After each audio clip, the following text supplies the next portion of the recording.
بسم اللہ الرحمن الرحیم۔ عزیزان من، آج ہم پڑھنے جا رہے ہیں سورۃ قصص کی مشق۔ تو دیکھتے ہیں، سب سے پہلے سوال ہے، حضرت محمد رسول اللہ خاتم النبیین صلی اللہ علیہ وآلہ آلہ وصحبہ وسلم کی سیرت طیبہ زیادہ مشابہ ہے؟ کس نبی کے زیادہ مشابہ ہے؟ یہ اب ہم نے دیکھنا ہے کہ حضرت موسیٰ علیہ السلام کے زیادہ مشابہ ہے۔ آگے قارون کا تعلق تھا، کس قوم سے تھا قارون کا تعلق؟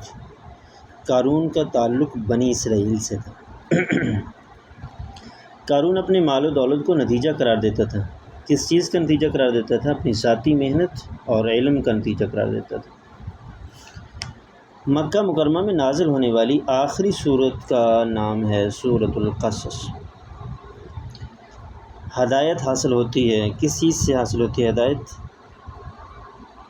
اللہ کی توفیق سے، اللہ کی توفیق سے حاصل ہوتی ہے۔ اگلا سوال ہے، سورۃ القصص کو یہ نام کیوں دیا گیا؟ اس کا جواب یہ ہے کہ اس سورت کی آیت نمبر 25 میں القصص کا لفظ آیا ہے، اسی مناسبت سے اس سورت کا نام سورۃ القصص رکھا گیا۔ اس سے اگلا سوال ہے کہ سورۃ القصص کا مرکزی مضمون کیا ہے؟ سورۃ القصص کا مرکزی مضمون ہے حضرت موسیٰ علیہ السلام کا ذکر کر کے حضرت محمد رسول اللہ خاتم النبیین صلی اللہ علیہ وآلہ وصحبہ وسلم کی رسالت اور آپ کی دعوت کی سچائی کو ثابت کرنا۔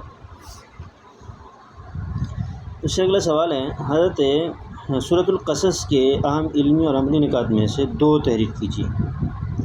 تو اس کو بعد میں دیکھتے ہیں، پہلے آگے دیکھتے ہیں قارون کے بارے میں آپ کیا جانتے ہیں۔ تو اس کا جواب یہ ہے کہ سورۃ قصص میں بنی اسرائیل کے ایک شخص قارون کا عبرتناک واقعہ بیان کیا گیا، جس نے آخرت کے مقابلے میں دنیا کو ترجیح دی اور اپنی قوم کی بجائے فرعون کی خدمت کی۔ حضرت موسیٰ علیہ السلام نے اسے درست راستے پر آنے کی دعوت دی، لیکن وہ نہ مانا۔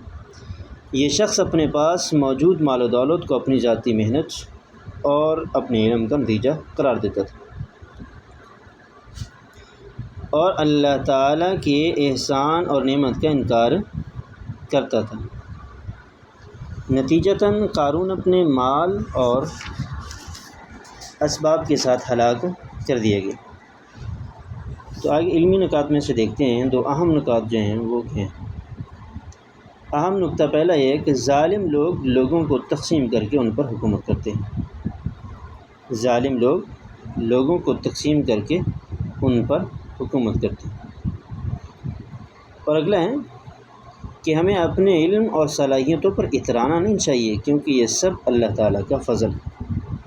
ہمیں اپنے علم اور صلاحیتوں پر اترانا نہیں چاہیے، کیونکہ یہ سب اللہ تعالیٰ کا فضل ہے۔